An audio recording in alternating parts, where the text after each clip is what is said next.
Assalamu alaikum and welcome to Baina Midday News, coming to you live from Atomic Junction, Benab House, Medina. Coming up this afternoon, no baby died at the Tema General Hospital because of Dumso, says Ghana Health Service Director of Greater Accra. National Labour Commission secures injunction to halt teachers' unions strike. I look forward to working closely with President-elect Faye, says Akufo-Addo. Details of the stories comes up shortly.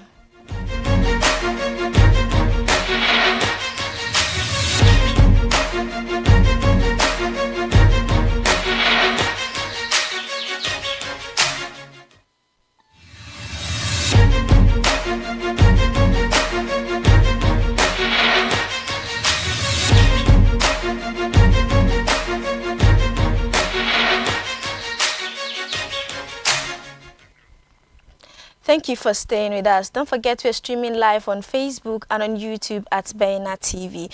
Moving on to our first story. The Greater Accra Regional Director of Ghana Health Service, Dr. Akosua Ejewa Owusu Sapon, has dismissed claims that a 3-day-old baby died at the Tema General Hospital in the evening of Tuesday, March 26th due to power outage.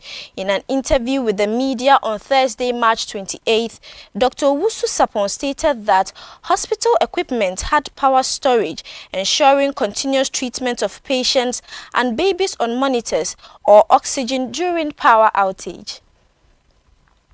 Dr. Akosua Owusu Sapon explained that investigations from the hospital confirmed the power outage on Tuesday evening, during which their generators initially functioned but later encountered a fault that took approximately 2 hours to rectify. She stressed that despite the blackout, all monitors in the ward where the babies were housed remained functional. She explained that if a baby died, it is not because the baby did not receive the necessary care as a result of the power outage. She said all the machines were working. The Greater Accra Regional Director of the Ghana Health Service stated that all the babies in the facility who needed oxygen received one. She said the storage in the various equipment were working and every baby on that ward received the necessary treatment and support each baby was supposed to receive. Meanwhile, Rashida Abubakar Tete, the grieving mother of the 3-day-old baby, has spoken out about the tragic loss of her child, which she blames on the Tuesday, March 23rd power outage. The 24-year-old mother, currently admitted to the post-CS ward of the hospital, recounted her heartbreaking experience during an interview with the media on Tuesday, March 28th. She revealed that when she was to see her newborn son, a doctor told her the child could not survive due to the non-functional medical equipment during the power outage. She said she went to visit her son, but she couldn't see him, and she was waiting outside when one doctor came to inform her that they were sorry, but due to the light out, her child could not survive because the incubator was not working.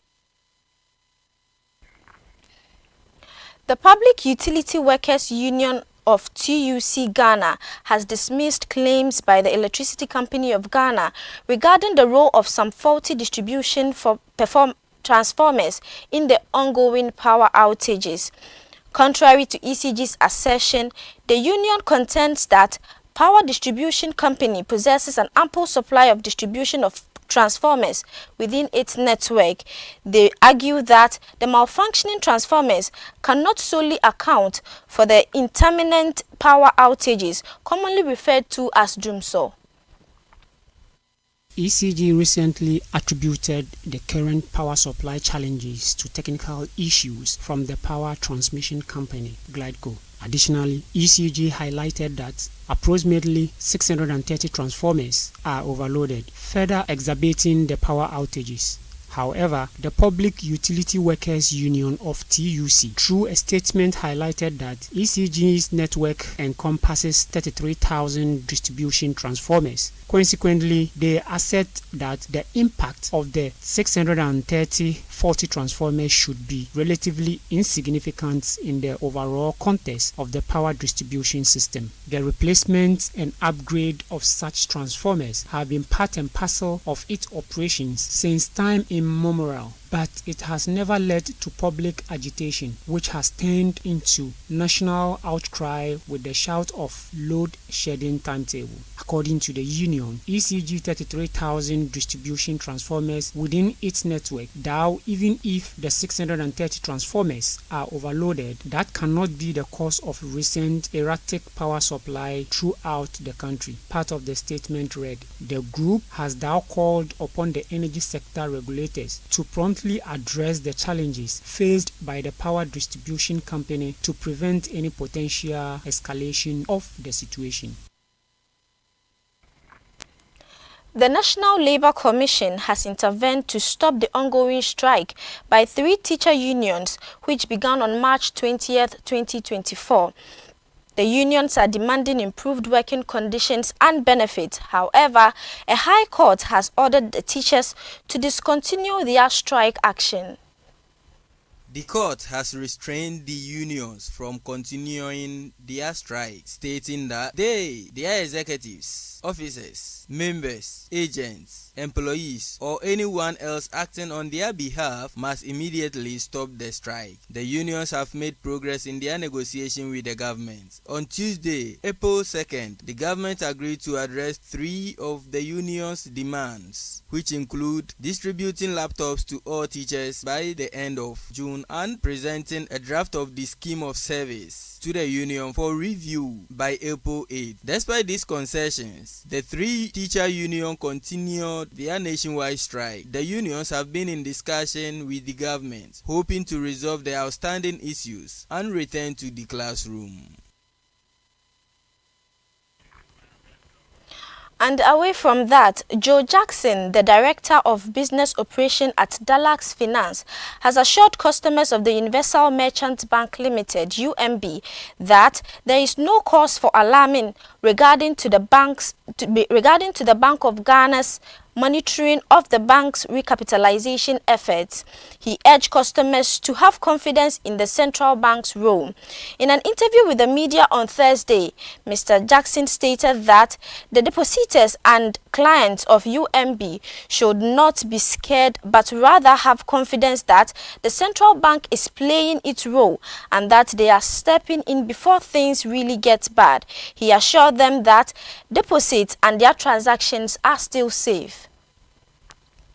The BOG has appointed Dr. Joseph O. France, the former head of finance stability at the BOG, as a management advisor to UMB. His role will involve advising UMB's management, monitoring its recapitalization efforts, and overseeing governance reforms agreed upon with the Bank of Ghana. This appointment aligns with Section 101, Clause 1 of the Banks and Specialized Deposit-Taking Institution Act 2016. Dr. France will remain at UMB until otherwise advised by the BOG and will provide the central bank with a status report on the bank as frequently as required. Unlike an official administrator, the advisor does not assume the powers, responsibilities, and duties of UMB's shareholders, directors, or management. The BOG has assured the UMB's depositors and customers in a statement that the bank remains open for business under the control of UMB's management. The Bank of Ghana gave banks up to the end of September 2023 to provide their recapitalization plans. This was to ensure that banks whose capitals are below the minimum capital requirement quickly build it up to 400 million Ghana cedis as proposed by the central bank. Currently, over half of the 23 banks in the country have fully recapitalized, as disclosed by Dr. Ernest Addison, the governor of the Bank of Ghana. This indicates progress in meeting regulatory requirements and strengthening the financial stability of the banking industry as the 2025 deadline draws near. The banks that haven't fully met the capitalization requirements have made significant strides, meeting more than 2/3 of the required capitalization over the 3-year period. This suggests a concerted effort within the banking sector to comply with regulatory standards and enhance their financial health.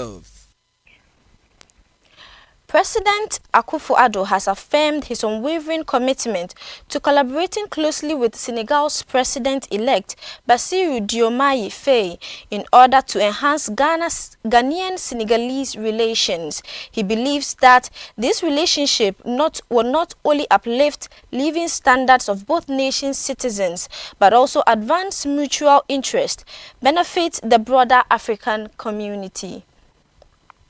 In a statement released on Thursday, March 28, President Akufo-Addo extended his heartfelt congratulations to Mr. Faye on his resounding victory in the presidential election held on Sunday, March 24, 2024. He described the win as well-deserved and a testament to the trust and confidence placed in Faye's vision for economic transformation. President Akufo-Addo also expressed hope that Senegal will continue to the path of progress and prosperity and strengthen further her position as a beacon of democracy and stability on the African continent under the leadership of Faye. He commended outgoing President Macky Sall for his contributions to Africa's progress and development as he praised him for overseeing peaceful, credible, and transparent elections, saying it is a demonstration of Sall's unwavering commitment to democratic principles and peaceful electoral processes.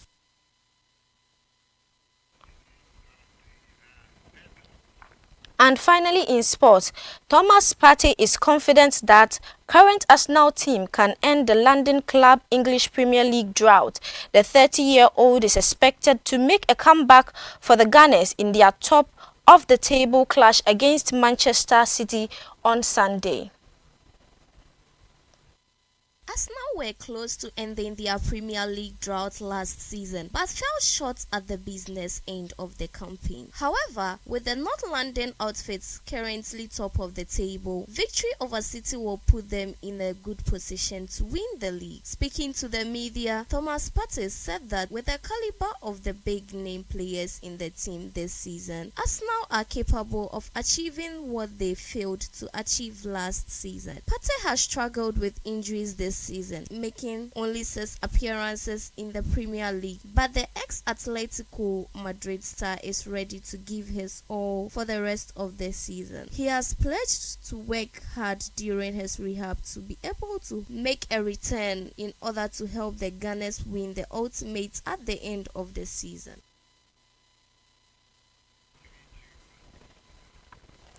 That is it for our midday today. Log on to our website www.bainamultimedia.com for more news. My name is Sherifatu Ayuba. Enjoy the rest of our programs.